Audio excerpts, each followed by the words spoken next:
With blending modes, there's so many things to think about. To be honest, I haven't really taken such a deep dive into blending modes. I've just used them and gotten a sense for them over time.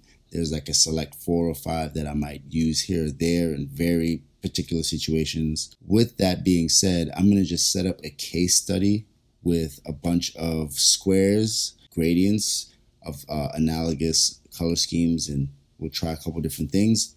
And I'm going to overlay 2 extremes, white, black. Then I'm going to go red, green, blue because we're dealing with screens. And then I'm going to put something random like a skin tone in there so we can have some form of some base level of awareness that's easy for everyone to look at and just observe how. Remember that I said in the pencil tool video that the blending modes are hard to really see based on the fact that I'm dealing with white and black.